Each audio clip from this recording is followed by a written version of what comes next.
اب حرام کا مال جو بندہ کھائے گا اس کی سوچ کیسے پازیٹیو ہوگی. ہندوستان میں یہ واقعہ رپورٹ ہو رہا ہے, نیچے لوگ پتہ کیا لکھ رہے ہیں کہ ان لوگوں کو اگر زیادہ پیسے دیے جائیں نا تو یہ اپنی ماں اور بہن کا سودا کر لیتے ہیں. 15 جنوری کو جو ہے نا یہ رات کو اپنی بیوی کو جا کے بیڈ کے اوپر 60 لاکھ روپے پھینکتا ہے. یہ بندہ 13 تاریخ کو جا کے تیفی بٹ کو ملتا ہے تو یقیناً یہ پیسے وہاں سے لے کر آتا ہے. میاں ریاض نامی شخص نے کھڑے ہو کر نا اس کے منہ کے اوپر بھر کر تھوک پھینکا ہے.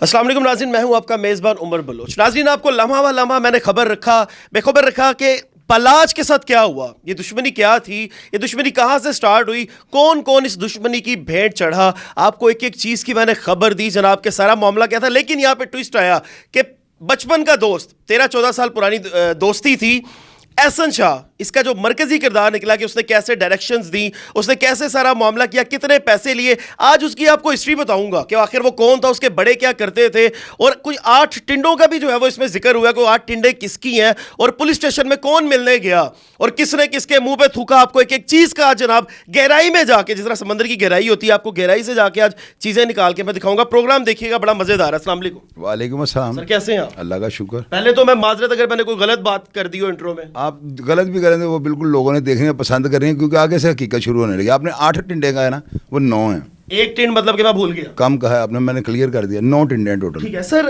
ایک بچپن کا دوست تھا, 12-13-14 سال بھی پرانی دوستی لگائی جائے تو یہ بچپن کا ہی ہوتا ہے. احسن شاہ, جس پہ بلائنڈ ٹرسٹ تھا, اور وہ کہتا تھا کہ تو ٹینشن نہیں لینی, میں تیرے پیچھے گا, تو جا ایک کر دے, وہ کر دے, تیرا میں یار ہوں. لیکن اینڈ پہ وہی جناب اسی کا منہ کالا ہو گیا. وجہ یہ ہوئی ہے کہ اس کے جو بڑے ہیں نا, اس کے باپ کے 4 بھائی تھے, مظفر اور ایک سجاد اور تیسرے کا واحد اور چوتھا ایک اور بھائی تھا. یہ ہماری مارکیٹ جو ہے نا, رحمت مارکیٹ, مجھے کل ہی کسی نے بتایا ہے اور بڑی کنفرم بات آپ کو بتا رہا ہوں. علی کیپٹل کارپوریشن کے نام سے نا 1990 میں ایک بزنس شروع کیا تھا انہوں نے, اور یہ ان کا بنیاد تھا. انہوں نے یہاں پہ جو ہے نا وہ قرآن دادی کے ذریعے لوگوں کو پلاٹ دینے والا جو جھانسا ہوتا ہے, لیکن یہاں پر 10 سال میں ان کی کوئی کمپلینٹ نہیں آئی. آتی تھی کمپلینٹس, لیکن وہ لوگ جو ہے نا یہ ہینڈل کر لیتے تھے. کوئی ایسا انتشار یا پرچہ FIR وغیرہ ان کے اوپر درج نہیں ہوئی. اب ایک چیز آپ کو بتاتا ہوں, پیسے ہوتے ہیں گھوڑے کی بریڈ کے. یہ فلانے جو ہے نا طاقتور گھوڑے کا بیٹا ہے, کروڑوں روپے کے پپی بکتے ہیں. اور یہاں پہ جو گھوڑے ہیں لوگوں نے ٹانگوں میں جوتے ہوتے ہیں, بریڈ کے پیسے ہوتے ہیں, گھوڑے کے پیسے نہیں ہوتے. یہ گندی بریڈ ہے.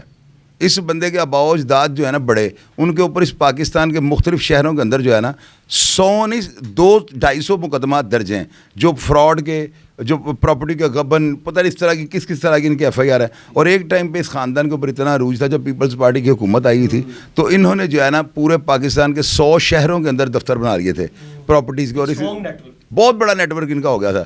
اور اس کے بڑوں نے جو تھا نا, میرے پاس تو یہ پروف ہے نا, اور میں آپ کو بتا رہا ہوں 10 سال ہمارے کرایہ دار رہ کر گئے ہیں. اس وقت یہ ٹھیک تھے, لیکن جب یہ راوی روڈ پر جا گئے, انہوں نے صرف کیپٹل کارپوریشن کے نام سے قسطوں کی دکان کا آغاز کیا نا, وہاں پر بڑے لیول پہ انہوں نے فراڈ اور لوگوں کا یعنی 2 نمبر چیزیں بیچ دینی, کس طرح کے انہوں نے کر کے نا. تو اس کے ساتھ ہی اس کا ایک جو بھائی ہے نا, وہ اسی وقت, اب اس وقت موجودہ ٹائم پہ جو ہے نا, وہ پراپرٹی کا کام کر رہا ہے کیپٹل کارپوریشن کے نام سے, اور لوگوں کو پراپرٹی کے جھانسے دے کر ان کا مال بٹورتے ہیں. اور انہوں نے لوگوں کی ساری زندگی کی جمع پونجی جو ہے نا وہ ہڑپ کر لی ہے. اب حرام کا مال جو بندہ کھائے گا اس کی سوچ کیسے پازیٹیو ہوگی. یہ بریڈ اس خاندان کی ہے, اور جس کی وجہ سے جو ہے نا یہ بندہ اتنا گھٹیا اور اتنا بڑا جو ہے اٹیمپٹ وہ کر گیا ہے. ہندوستان میں یہ واقعہ رپورٹ ہو رہا ہے, نیچے لوگ پتہ کیا لکھ رہے ہیں, لوگ یہ لکھ رہے ہیں پاکستانی اتنی قوم ہے, یعنی گالیاں لکھ رہے ہیں کہ ان لوگوں کو اگر زیادہ پیسے دیے جائیں تو یہ اپنی ماں اور بہن کا سودا کر لیتے ہیں. تو یہ جگ ہنسائی نہیں ہو رہی پاکستان میں. اس ایک گھٹیا بندے کی وجہ سے پورے پاکستان پہ جو ہے نا سوالیہ نشان کھڑا ہو گیا ہے. اور دوسری بات آپ یہ دیکھیں, اس کی جو بیوی ہے اس کا نام ہے عرشا. بالکل, کوئی 60 لاکھ کا معاملہ کہ اپنی بیوی کو اس نے دیے تھے. میں بتا رہا ہوں نا, اس نے 5 تاریخ کو نکاح کیا ہے, بلاج اس کی شادی پہ گیا ہے, بلاج نے سارا خرچہ کیا ہے, اور 5 تاریخ کو شادی ہوتی ہے, اور یہ 20 تاریخ کو جو ہے نا 15 جنوری کو جو ہے نا یہ رات کو اپنی بیوی کو جا کے بیڈ کے اوپر 60 لاکھ روپے پھینکتا ہے. اور وہ پیسے جو تھے نا, اب آپ مجھے یہ سوال کریں گے آپ کو کیسے کنفرم ہے, وہ پیسے اگلے دن اس کی بیوی کے اکاؤنٹ میں جمع ہوتے ہیں. اب آپ یہ دیکھیں یہ پیسے آئے کہاں سے. اس کی جو ہے نا ان کے CCTV کیمروں سے جو ہے نا تیفی بٹ کے ایک ریکارڈنگ نکلی ہے, جو پولیس افسروں نے جو ہے نا وہ ان کا جو پیچھے سسٹم ہوتا ہے اس میں سے انہوں نے ریکارڈنگ نکالی ہے. یہ بندہ 13 تاریخ کو جا کے تیفی بٹ کو ملتا ہے تو یقیناً یہ پیسے وہاں سے لے کر آتا ہے. 16 تاریخ کو بیوی کو دیتا ہے, اور وہ پیسے جو ہے نا 15 تاریخ کو یہ دیتا ہے, اور 16 کو وہ اس کے اکاؤنٹ میں جمع ہو جاتے ہیں. اور سنا ہے وہ پیسے پولیس نے ریکور کر لیے ہیں. اب انہی پیسوں میں سے یہ جو ہے نا لڑکا اپنی بیوی کو اور خود جا کے عمرہ کرتا ہے. آپ یہ دیکھیں قدرت کا کھیل, اس بندے نے عمرہ جا کے کیا, اس کو بال بڑے رکھ کے جو ہے نا ٹک ٹاک بنانے کا شوق تھا. اس نے خدا کے گھر میں جا کے بال نہیں کٹوائے, حالانکہ عمرے میں کٹواتے ہیں, اگر نہ کٹوائیں تو 2 بکرے صدقے کے دینے پڑتے ہیں. اس نے وہ بکرے ادھر نہیں دیے, اپنے بال بچائے ہیں, تو یہاں پہ یا تو ٹنڈ بھی ہوگی, اور جس کیس کی یعنی بیک پہ رہ کے یہ جو ہے نا اس نے منافقت کی اور بہت بڑا جھٹکا جو ہے نا دنیا کے اوپر جو ہے نا جگ ہنسائی کروائی, اور وہ دیکھیں یہاں پہ آیا تو اسی کیس میں وہ پکڑا گیا, ٹنڈ بھی ہوگی. 3 لوگ اس سے ملنے کے لیے گئے ہیں, سننے میں یہ آ رہا ہے کہ وہ 3 لوگ وہاں پہ جا کے اس کو ملے ہیں, اور جب ان کے سامنے اس کو پیش کیا گیا تو اس نے جناب اس کے منہ پہ تھوک پھینک دی. ہوا یہ ہے کہ کل سارا دن طوفان بدتمیزی تھا واٹس ایپ گروپ میں, پتہ نہیں کیا کیا لوگوں نے کیا جی. 2 اور جو ہے نا بندے سہولت کار وہ پکڑے گئے ہیں, ان میں ایک کا نام تھا علی اور ایک کا نام تھا ولید. حالانکہ یہ خبر بالکل بوگس, من گڑت اور پلانٹڈ تھی, پتہ نہیں کیوں کسی الو کے پٹھے نے یہ وائرل کر دی یا وہ پوسٹر میں جو ہے نا شیئر کر دی. حقیقت یہ ہے کہ کل رات کو جو علی, ولید اور ان کے ساتھ میاں ریاض, یہ 3 افراد جو ہے نا اس کو ملنے گئے ہیں. تھانے میں جب وہ جاتے ہیں تو وہ کہتے ہیں اس منافق کو سامنے لے کے ہیں, ہم نے اس کی شکل دیکھنی ہے.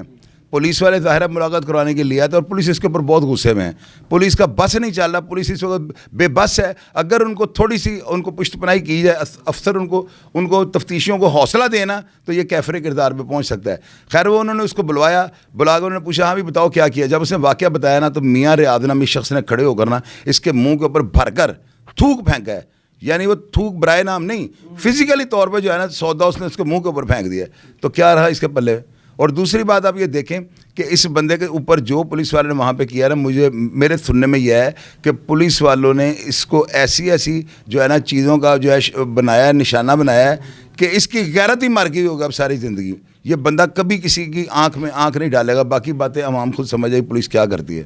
8 ٹنڈوں والا کیا معاملہ ہے؟ 9 ٹنڈوں والا, آپ کہہ رہے ہیں کہ 9 ٹنڈیں ہوئی ہیں, ایک تو اس کی ہوگی, بقایا جو 8 ٹنڈے ہیں وہ کیا ہے؟ میں نے پہلے 11 کہا تھا نا, جب میں نے کنفرم کیا تھا 9 نکلی ہیں. اس کا یہ معاملہ ہے کہ پولیس والے جو ہیں نا ان کو اس کیس کے جتنے بھی بندے جو انوالو ہیں ان کے اوپر شدید رنج تھا کہ یار انہوں نے پہلے تو ہمارے افسر شکیل بٹ کو پھنسانے کی کوشش کی کیونکہ پولیس کا نام آ رہا تھا, تو وہ تو تھا ہی نہیں, اس کا تو ایسا سسٹم ہی ایسا نیٹ ورک ہی نہیں تھا. پھر جب پولیس کو جب پتہ لگتا ہے نا کہ ہماری جگہ ہنسائی انہوں نے کیا ہے, تو پولیس اپنا غصہ اور جو رنجش تھی نا وہ اس طریقے سے نکال رہی ہے. اور میری نظر میں بہت اچھا کیا ہے, ان کی تو بھمیں بھی کاٹ دینی چاہیے. بالکل. اچھا لاسٹ آپ سے میں کوشچن کروں گا کیونکہ ٹائم ہمارا بالکل شارٹ ہے. جو ڈی آئی جی آپریشن اپنا ڈی آئی جی سی اے یہ تھے ملک لیک, ان کو چینج کر دیا گیا. سمجھ نہیں آئی پورے پاکستان میں یہ کمنٹس ہیں, یہ پوسٹیں لگ رہی ہیں کہ اچانک سے جو ہے وہ ان کو چینج کیوں کر دیا گیا اور ان کی جگہ پہ عمران کشور صاحب کو کیوں لگا دیا گیا؟ آپ کو جو ہے نا, آپ ایک منصور بٹ بہت زبردست کرائم رپورٹر ہیں, سارا پاکستان ان کو جانتا ہے. انہوں نے نا لکھ کر جو ہے نا ایک اپنے لگائی تھی, پوسٹ لگائی تھی, اس میں انہوں نے تفصیل یہ لکھی ہوئی ہے کہ یہ جو تیفی بٹ اور دوسرے برادران ہیں انہوں نے چودھری اون کو کہہ کے جو ہے نا ان کا ڈی آئی جی کا تبادلہ کروا دیا, ڈی آئی جی سی آئی ملک لیاقت کا. اور ان کے تبادلے کے بعد جو ہے نا آپ یہ دیکھیں کہ بڑی سیٹ والے کو نیچے والی سیٹ پہ لے آئے ہیں. D I G investigation Imran Kishore کی سیٹ بڑی تھی, ان کو ڈی آئی جی سی آئی اے لگا دیا گیا ہے. اس میں زیادہ مراد اور زیادہ جو ہے نا ہے وہ بڑی پوسٹ ہے ڈی آئی جی انویسٹیگیشن کی. تو وہ لوگ یہ کہہ رہے ہیں کہ عمران کشور صاحب کو جو ہے نا اس لیے وہ لے کر آئے ہیں کہ وہ حکومت کے کہنے کے اوپر جو ہے نا ان کو کوئی ریلیف دے دیں. تو میری نظر میں ذاتی جو رائے ہے نا, ان کے اوپر اتنا بڑا کیس ہی نہیں ہے کہ اس کے لیے اتنے بڑے عہدے کے بندے کو, یہ تو کوئی عام پولیس افسر کوئی بھی لگا ہو تو اس میں ان کو کلیئر ہونے کے چانسز ہیں. میری عقل جو ہے نا اس بات کو تسلیم نہیں کرتی, لیکن چونکہ منصور بٹ صاحب ایک کمپیٹنٹ پرسن ہے, انہوں نے اگر یہ لکھا ہوا ہے تو ظاہر ہے ان کے پاس اس کی کوئی ثبوت اس کا موجود ہوگا, اس کے بارے میں ان کے پاس کوئی مثبت ایسی چیز ہے تو انہوں نے لکھا, ورنہ ایسی باتوں کو لکھ بھی نہیں سکتا. تو میری نظر میں اگر عمران کشور بھی لگ گئے ہیں نا تو ان کو ان کے لگنے یا نہ لگنے سے جو ہے نا اپنے کیس کے مطابق ہی ہوتا ہے نا. دفعہ کے اوپر اتنا کوئی وزن ہے ہی نہیں, ایمان کا لفظ ہے, تو اس کے لیے میں نہیں مانتا کہ ایسے ہوا ہو. لاسٹ میں کیا کہنا چاہیں گے, کیونکہ لوگوں کا رشتوں سے اعتبار اٹھ گیا, لوگوں کا بچپن کے دوستوں کے رشتوں سے اعتبار اٹھ گیا کہ بھائی انسان کہیں پہ بھی سیف نہیں ہے, خاص طور پہ جو دشمن دار لوگ ہیں اپنے راز اپنے دوستوں کو ہی دیتے ہیں, وہ کبھی بھی سوشلی پبلکلی آ کے جو ہے وہ اپنی باتیں نہیں بتایا کرتے. تو اب وہ کس طرح یہ سب معاملات کو ڈیل کریں کہ اب اپنے بچپن کے دوست سے بھی انسان کو خطرہ ہے. گھر رہیں, محفوظ رہیں, باہر نہ نکلیں. آپ نے جس طرح صرف 4 شادیاں اٹینڈ کی ہیں 55 سال کی, میں تو جو بات آپ کو مختصر جواب دے دیا, اب اتنا لمبا کیا میسج دوں. میں نے تو کہا گھر رہیں, محفوظ رہیں, مت جائیں شادیوں پہ. اگر آپ کی دشمنی ہے, اگر آپ نے اس طرح کی پنگے بازی شہر کے اندر انگلیاں لوگوں کو دی ہیں, کوئی 2 نمبر کام کیے ہیں, تو گھر رہیں, محفوظ رہیں. جب آپ باہر نکلیں گے, میں یہاں پہ آئے کسی بندے کی تلاشی لیتے ہوئے میں نے لڑکوں کہتا ہوں یار دھیان کیا کرو, ہر بندے کی تلاشی نہ لیا کرو, مجھے برا لگتا ہے. اگر میں کسی کے گھر چلے جاؤں گا تو مجھے کوئی تلاشی دے گا, تو وہاں پہ تو کوئی سیلفی لینے کے بہانے آپ کو فائر مار دے, تو کیا ضرورت پڑی ہے جانے کی. گھر رہیں, محفوظ رہیں. کمنٹ سیکشن میں اپنے قیمتی رائے اور آگاہ کیجیے گا. اللہ نگہبان.